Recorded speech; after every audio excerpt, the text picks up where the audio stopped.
Hi all, this is my first lecture. Today I have come up with one simple topic, that is semiconductors.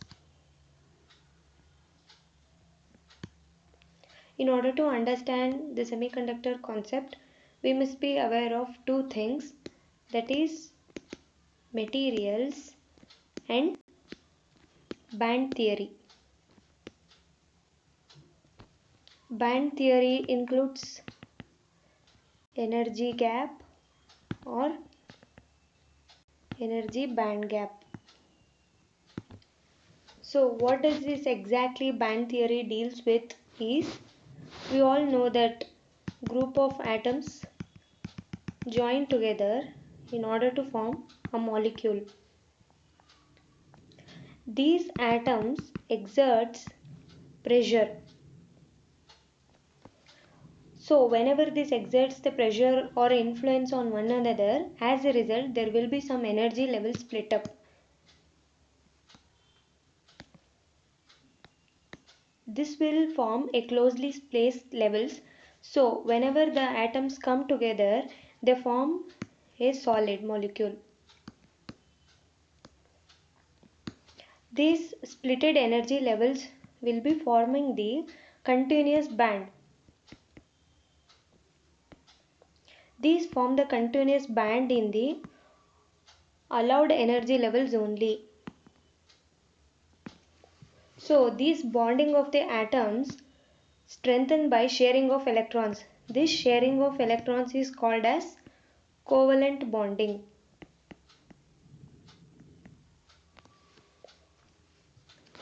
In each crystal there will be closely spaced energy level from one band to another band, and that is termed as energy band. Whichever the solid we consider, it will be having many number of bands. As per the electrical properties, we consider only two types of the bands, that is conduction band and valence band. These two are the important types of the bands which we use throughout our semiconductor topic. So it will be having different types of bands. We will be considering only conduction band and valence band.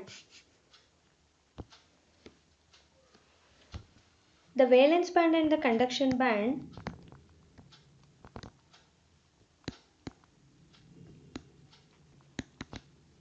these two are separated by simple space called as forbidden energy gap. Always we have to remember that conduction band will be placed on the upper side and valence band will be on the lower side. So what is the gap which is visible here? It is termed as forbidden gap or energy gap, which is denoted as Eg. So this is the small introduction to bands, energy bands. And here one thing we have to remember when it comes to the conduction band and valence band. Conduction band is always empty, whereas valence band is not empty. Next, we will be using these conduction bands and valence band in the differentiating of solids. I told that materials.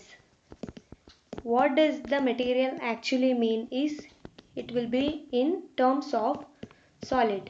We can differentiate this solid into three categories. One is insulator, another one is semiconductors, and one more is conductor. This semiconductor energy gap range will be from 6 electron volt or more. For semiconductor we will be having the energy gap of 1 electron volt. For conductor, energy gap will be of 0 electron volts. Next, we will be discussing one by one. First I will take up with Insulator.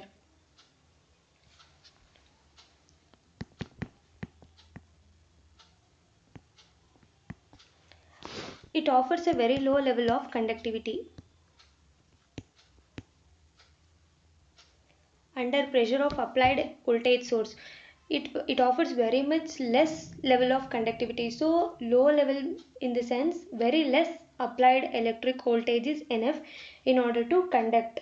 So since this offers a very low level of conductivity, insulator will be not suitable for conduction process.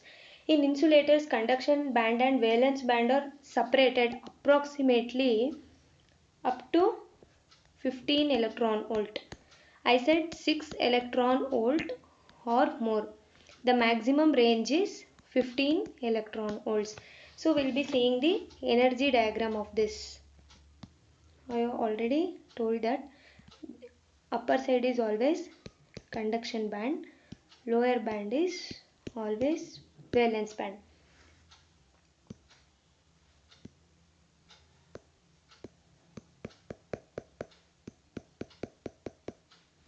This is the wide energy gap, which is represented in terms of Eg. It will be 6 electron volt or more. It requires very low level of conductivity, and the conductivity range is from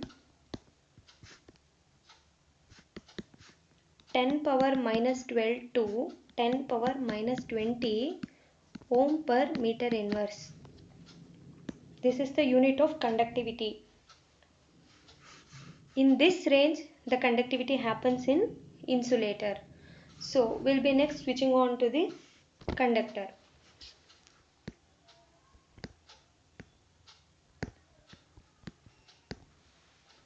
Here conductor, it supports a very generous flow, means there will be large number of electrons will be flowing from the conduction band to valence band or from valence band to the conduction band.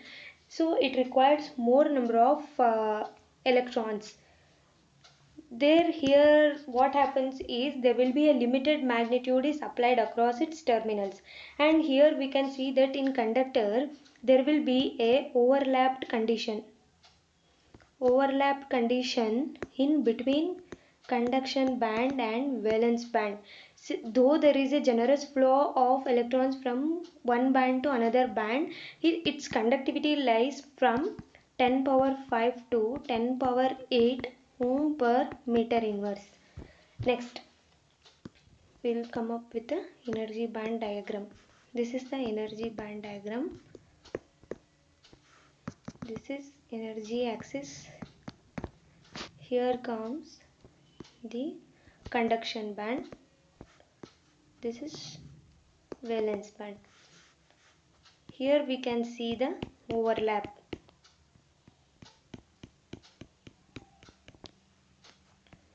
This is overlap band.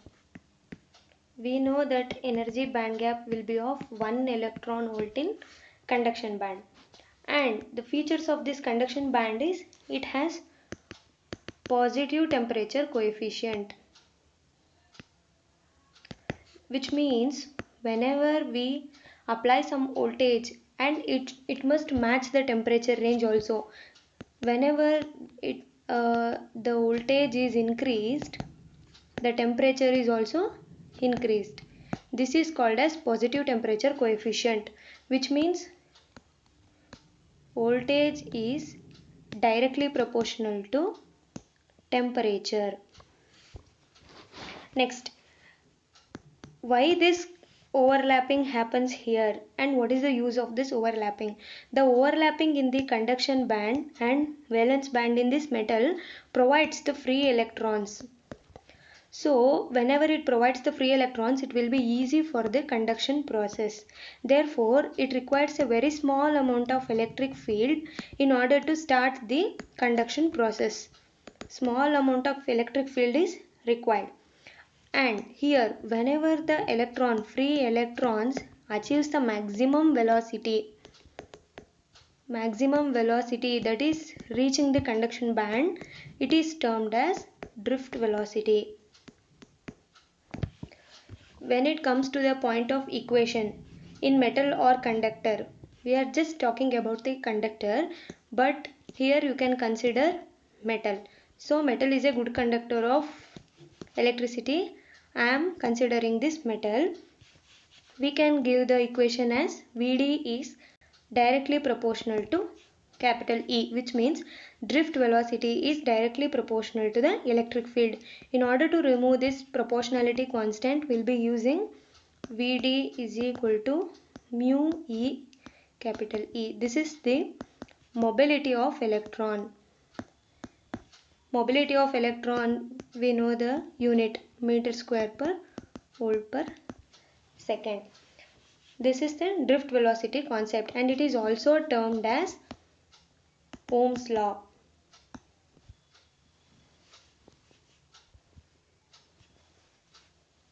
Next, this is about the insulator and conductor. Next, we shall shift to semiconductor part. Semiconductor. Whenever we hear about the semiconductor, we will be concentrating about the materials which we will be using. What is it? Semiconductor material we all hear, for example, silicon, germanium, etc. These are the more often semiconductor materials we have heard.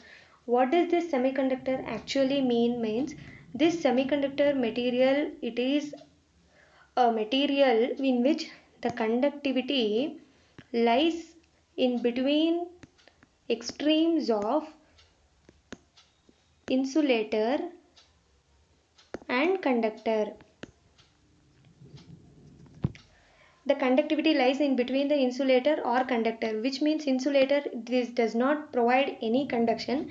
Conduction will be provided a little bit in conductor, so it will be in between, means semi, that is half in between these two. So what are the important properties of semiconductor materials like germanium and silicon is they have a very definite pattern. What kind of the definite pattern is it? Covalent bonding. This is silicon. This is covalent bonding.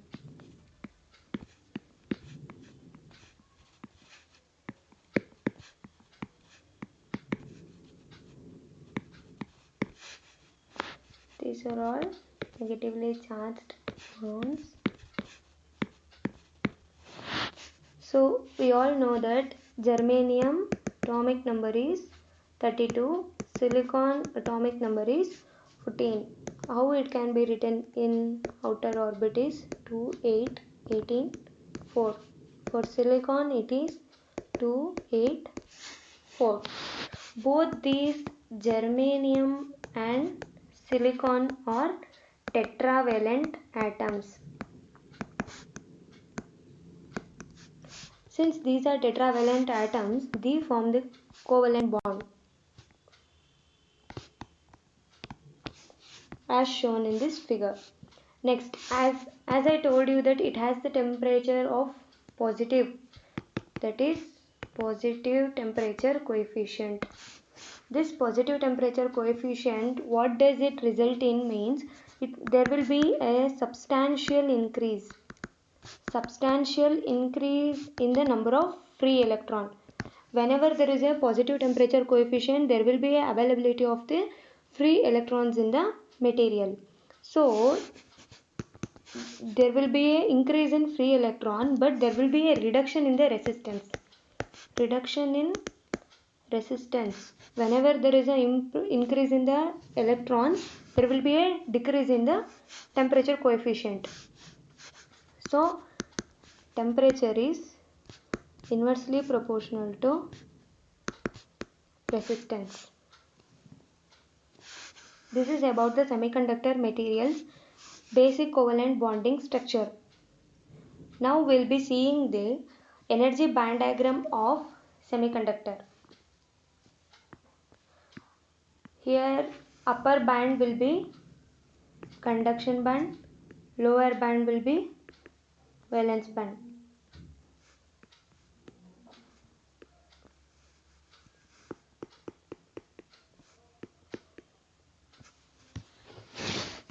Next, the energy gap between these two will be of 1 electron volt. Next, here in semiconductor what exactly happen is the conductivity lies somewhere between insulator and conductor, but it has almost filled valence band. I told in the first slide that conduction band is always empty, but valence band will not be empty. And this has a very small energy band gap, that is 1 electron volt, and this semiconductor has negative temperature coefficient effect.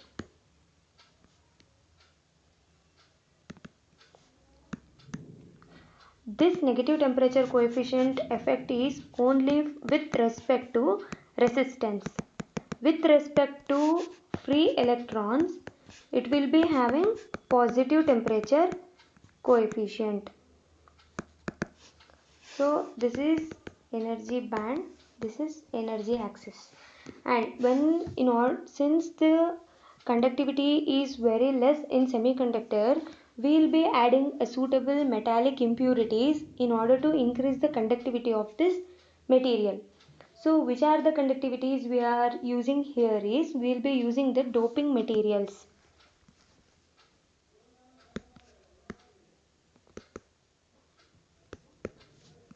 What kind of doping materials we'll be discussing in the upcoming slides. Now we'll be discussing about the conducting properties. What is this exactly the conducting property of this semiconductor is? It is a good conductor, but since the electron volts, that is the energy band gap is very less, it shows some poor conductivity when it involves in the conduction process.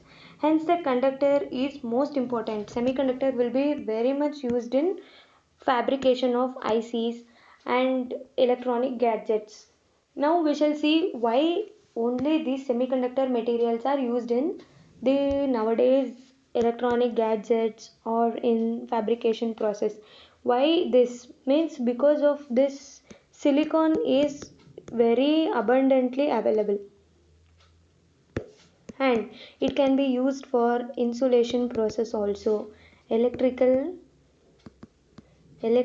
isolation can be done, and these semiconductors will be used in the dielectric layer of the fabrication process, and it can be used up to high temperature situations.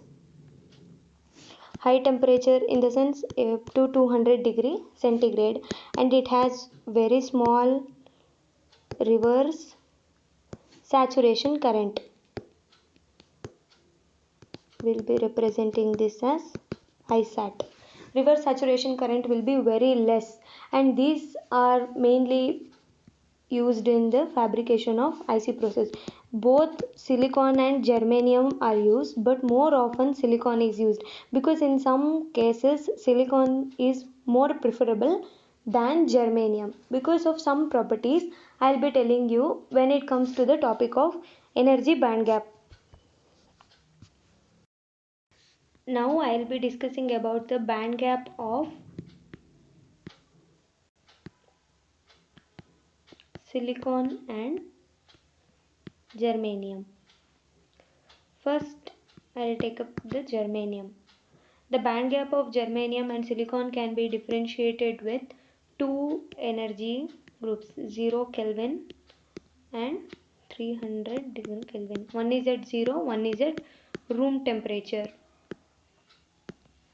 For germanium at 0 Kelvin, it will be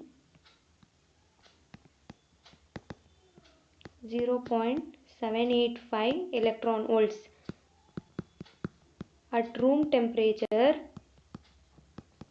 Eg will be 0.72 electron volt. This is about germanium.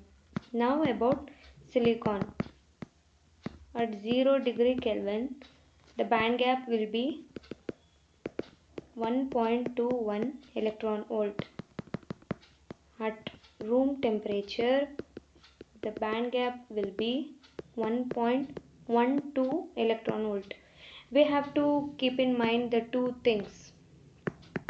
What does it mean? The two important things will happen with respect to the germanium and silicon is band gap of this semiconductor decreases with the increase in the temperature. Band gap, that is Eg, decreases with increase in temperature. That means Eg is inversely proportional to temperature. This is the important point we have to consider when it comes to the differentiating of the band gap between these two materials. And here is list of some band gap of important materials which will be very important. These are the elements. This is band gap column. First we'll be taking up germanium. It will be having 0.72. Next silicon 1.12. Next gallium arsenide 1.43. Gallium phosphorus 2.3. Indium phosphide 1.35. Indium gallium arsenide 0.75. Gallium aluminium arsenide 1.8. These are the very important band gap materials which will be used in many competitive examinations. It is very important. More oftenly asked question. If you like my channel, please like and subscribe. Thank you.